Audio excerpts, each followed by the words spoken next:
నీలో ఉంది నా ప్రాణం. అది నీకు తెలిసిన మరికొద్దిసేపట్లో ప్రేమించిన అమ్మాయిని పెళ్లి చేసుకోబోతున్నాను అని ఆ అబ్బాయి చాలా సంతోషంగా ఉన్నాడు. కానీ అతని నిర్ణయాన్ని మార్చుకొని మరో అమ్మాయి మెడలో తాళి కట్టాడు. ఆమె వైపు కోపంగా చూస్తూ, నువ్వు ప్రేమిస్తున్న వాడికి ఫోన్ చేసి చెప్పు, ఈ క్షణం నుండి నువ్వు నా బానిసవి అని అతను ఆమె చెవి దగ్గర చెప్పాడు.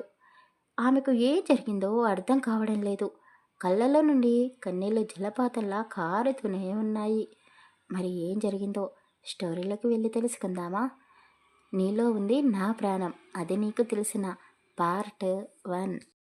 2 రోజుల్లో పెళ్లి జరగబోతుంది అని ఆ అమ్మాయిని పెళ్లి కూతుర్ని చేశారు. రాత్రి సరిగ్గా 11 గంటల సమయంలో గాఢ నిద్రలో ఉన్న ఆమెకు ఒక ఫోన్ కాల్ వచ్చింది. "ఉహుం, నేను రాలేను అరుణ్. నీకు తెలుసు కదా, నాకు సూర్యకు పెళ్లి జరగబోతుంది అని. మరి ఈ సమయంలో నువ్వు ఫోన్ చేసి బయటికి రమ్మని పిలవడం మంచిదేనా?" అని రాధిక బెడ్పై పడుకొని కళ్ళు మూసుకొని ఫోన్ కాల్ మాట్లాడుతూ ఉంది. ఏంటి రాధిక ఇది? నీకు ఎన్నోసార్లు నేను ప్రపోజ్ చేశాను. ఇద్దరం కలిసే చదువుకున్నాం. నాకు డబ్బు ఉంది, పేరు ప్రతిష్టలు ఉన్నాయి. మరి నన్ను కాదని వాడినెవడినో పెళ్లి చేసుకుంటున్నావేంటి? మీ పెద్దవాళ్ళు చెప్పారు అని బలవంతంగా పెళ్ళికి ఒప్పుకున్నావు కదా. నువ్వు ఎవరి గురించి ఆలోచించకు. ఒక్కసారి నా ప్రేమను అంగీకరించు. అందరినీ ఎదిరించి నిన్ను నాదాన్ని చేసుకుంటాను అని అరుణ్ రాధికతో మాట్లాడుతూ అన్నాడు. అప్పటి వరకు బెడ్పై ఉన్న రాధిక ఒక్కసారిగా పైకి లేచి, అరుణ్, ఆర్ యూ జోకింగ్? నువ్వు మాట్లాడేది వింటుంటే నాకు నవ్వొస్తుంది. ఇంతకుముందు కూడా ఇలాగే ఫ్రెండ్స్ అందరి ముందు చెప్పావు. అందరూ నిజమని నమ్మేశారు. కానీ నువ్వు జోక్ చేసావు అంటూ అందరినీ ఫూల్స్ చేసావు. ఇలాంటి జోకులు ఒక్కసారే బాగుంటాయి. అయినా ఏంటిరా ఇది? నువ్వు ఎక్కడున్నావు? రేపు నా పెళ్ళికి వస్తున్నావు కదా. వచ్చి నాకు కాబోయే వాడిని కల్లారా చూడు. వాడిని చూశాక నువ్వు వేసే ఈ కుళ్ళు జోకులు మానుకుంటావు అని రాధిక నవ్వుతూ చెప్పింది. Radhi, please phone పెట్టేయకు. నాకు నిద్ర పట్టడం లేదు. పెళ్ళయ్యాక మళ్ళీ నీతో ఇలా మాట్లాడుతున్నావు లేదు. ప్లీజ్ ఒక్కసారి నా కోసం, మన ఫ్రెండ్షిప్ కోసం నన్ను కలవడానికి రావచ్చు కదా అని అరుణ్ బ్రతిమాలుతూ ఉన్నాడు. అతను అలా బ్రతిమాలుతూ ఉంటే రాధికకు బాధగా అనిపించి ఫ్రెండ్ని కలవడానికి దొంగచాటుగా ఇంట్లో వాళ్ళకి తెలియకుండా బయటికి వెళ్ళింది. ఒరేయ్, బయటికైతే వచ్చాను, కానీ నిన్ను ఎలా కలవాలి అని రాధిక అడిగింది. నువ్వు టెన్షన్ పడకు, నాకు తెలిసిన అమ్మాయిని పంపిస్తున్నాను, తనతో కలిసి నా దగ్గరికి రా అని చెప్పాడు. అతను చెప్పినట్టుగానే రాధిక ఒక అమ్మాయితో కలిసి అరుణ్ని కలవడానికి వెళ్ళింది. ఏంటి అరుణ్, చిన్న పిల్లాడిలా చేస్తున్నావో? తెల్లవారితే పెళ్ళి, ఇంట్లో వాళ్ళకి తెలిస్తే ఎంత గోల చేస్తారో నీకు తెలుసు కదా. మా మమ్మీ అయితే అందరి ముందే నన్ను కొట్టేస్తుందేమో అని రాధిక కంగారు పడుతూ అన్నది. ఆమె మాటలకు అరుణ్ నవ్వుతూ ఉన్నాడు. అరుణ్ రాధికని మాటల్లో పెట్టి ఎవరితోనో ఫోన్లో చాటింగ్ చేస్తూ ఉన్నాడు. అది గమనించిన రాధిక అతని ఫోన్ని లాక్కుంది. ఏయ్ రాధి, ప్లీజ్, ఇంపార్టెంట్ అని చెప్పాడు. ఓహో, ఏంటి అంత ఇంపార్టెంట్? నాకు కూడా చెప్పవా? ఓ, సారీ సారీ, మర్చిపోయాను. నీకు కూడా లవర్ ఉంది కదా, తనతో చాటింగ్ చేస్తున్నావా? చేసుకో, కానీ ఇప్పటి వరకు తనని నాకు పరిచయం చేయలేదు అని అతని ఫోన్ని తిరిగి ఇస్తూ అడిగింది. వెన్నెల రాత్రి కాస్త సూర్యకిరణాలతో తెల్లవారిపోయింది. పెళ్లి మండపానికి అందరూ చేరుకున్నారు. మహేంద్ర, తల్లి లేకపోయినా నీ కొడుకును చాలా గొప్పవాడిని చేశావు.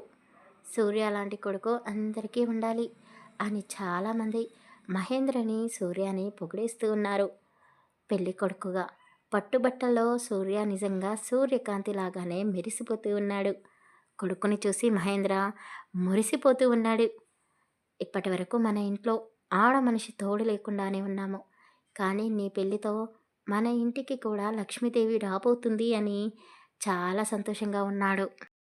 సూర్య కూడా చాలా సంతోషంగా తండ్రిని గుండెలకు హత్తుకొని, నాన్న, మీరు ఎలాంటి టెన్షన్ లేకుండా హ్యాపీగా ఉండండి. మీకోసం నేను ఏమైనా చేస్తాను. ఇప్పటి వరకు నువ్వు శంకర్ అంకుల్ ఫ్రెండ్స్ మాత్రమే. కానీ నా పెళ్ళితో మీ ఇద్దరు బంధువుల్లా మారిపోయారు కదా అని అన్నాడు. శంకర్ సూర్యకి దిష్టి చుక్క పెట్టడానికి లోపలికి వస్తూనే వారి మాటలు విని, అంటే ఏంటి సూర్య, నువ్వు నా కూతురిని ప్రేమించావు అని పెళ్లి చేసుకోవడం లేదా? మా ఇద్దరి కోసం పెళ్లి చేసుకుంటున్నావా అని నవ్వుతూ అడిగాడు. అంకుల్, నిజం చెప్పనా?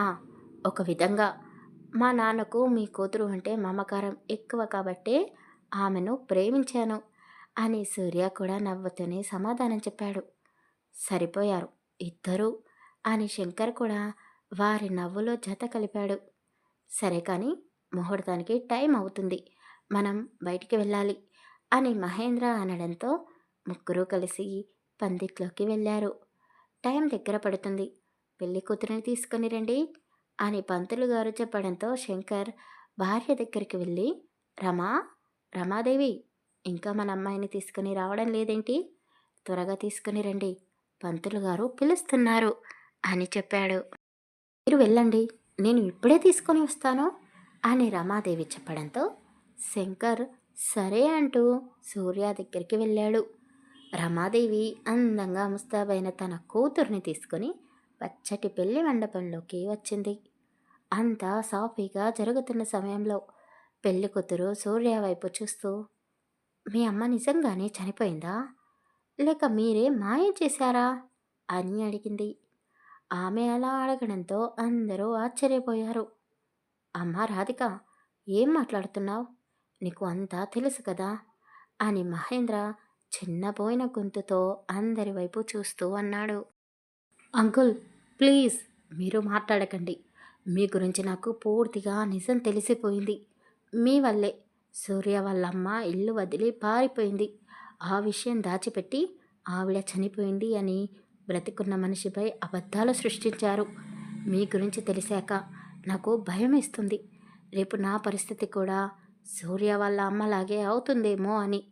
రాధిక అలా అనగానే సూర్య చాలా గట్టిగా ఆమెపై అరిచేశాడు. సూర్య, తొందరపడకో అని మహేంద్ర కొడుకుని కంట్రోల్ చేస్తూ ఉన్నాడు. రాధిక, నీకు ఎవరో లేనిపోని కట్టుకథలు చెప్పారు. అదంతా అబద్ధం. ముందు పెళ్లి జరగని అని సూర్య తండ్రి రాధికని బ్రతిమాలుతూ అన్నాడు. రాధిక తల్లిదండ్రులు కూడా కూతురికి నచ్చజెప్పే ప్రయత్నం చేస్తూ ఉన్నారు. ఒక్క నిమిషం అంటూ ఒక అమ్మాయి వాళ్ళ మధ్యలోకి వచ్చి రాధికకి అండగా నిలిచింది. మేడం, మీరు మాట్లాడుతున్నది నిజమే. వీళ్ళు ఎలాంటి వాళ్ళో అందరికీ తెలియాలి. మీరు పెళ్లి చేసుకోబోతున్న ఈ పెద్ద బిజినెస్ మ్యాన్ అమ్మాయిల జీవితాలతో చెలగాటాలాడుతున్నాడు. బిజినెస్ వంక పెట్టుకొని చాలా దారుణాలు చేస్తున్నాడు. ఎప్పుడు ఎస్కే కంపెనీసే నెంబర్ 1 పొజిషన్లో ఎలా ఉంటున్నాయి? పక్క వాళ్ళ బిజినెస్ని ఎదగనివ్వకుండా చేస్తూ అతనికి ఉన్న పలుకుబడితో అందరినీ అణిచివేస్తూ ఉన్నాడు. ఇలాంటి వాడిని మీరు పెళ్లి చేసుకోకండి మేడం అని ఆ అమ్మాయి అన్నది. ఆమె మాటలు అందరూ నిజమని నమ్మారు. సూర్య, నువ్వు ఇలాంటి వాడివని మేము ఎప్పుడూ అనుకోలేదు. మహేంద్ర, ఏంటి, నీ భార్య చనిపోలేదా? వామ్మో, ఇంకా ఇలాంటివి ఎన్ని వినాల్సి వస్తుందో. శంకర్, వద్దు, ఇలాంటి ఇంట్లోకి నీ కూతురిని కోడలిగా పంపించకు అని పెళ్ళికి వచ్చిన వాళ్ళందరూ అప్పటి వరకు మహేంద్రని సూర్యని పొగిడిన వాళ్ళే ఎవరికి తోచినట్టు వాళ్ళు మాట్లాడుతూ ఉన్నారు. సూర్య రాధిక వైపు చూశాడు. ఆమె అతన్ని అసహ్యంగా చూడడంతో సూర్య చాలా కోపంతో ఆవేశంగా తాళిని చేతిలో పట్టుకొని అతని మీద లేనిపోని కట్టుకథలు చెప్పిన ఆ అమ్మాయి మెడలో తాళి కట్టాడు. ఆమె భుజం చుట్టూ చేతులు వేసి, ఈరోజు నుండి నువ్వు నా భార్యవి. నువ్వు కోరుకున్నది ఇదే కదా? నీ గురించి నాకు పూర్తిగా తెలుసు. నువ్వు ఒక అనాథవి కదా. నన్ను వెంబడించి ఇష్టపడ్డావని కూడా తెలుసు. అందుకే కదా లేనిపోని కట్టుకథలు చెప్పి రాధికతో నా పెళ్లి చెడగొట్టాలని ప్రయత్నం చేశావు. నువ్వు అనుకున్నది సాధించావు అంటూ ఆమెని దగ్గరికి తీసుకొని, ఈ క్షణం నుండి నువ్వు నా బానిసవు. నువ్వు ప్రేమిస్తున్న వాడికి ఫోన్ చేసి చెప్పు. ఇక నుండి వాడికి నీకు రోజుకొక వింత చూపిస్తాను అని ఆమె చెవి దగ్గర చెప్పాడు.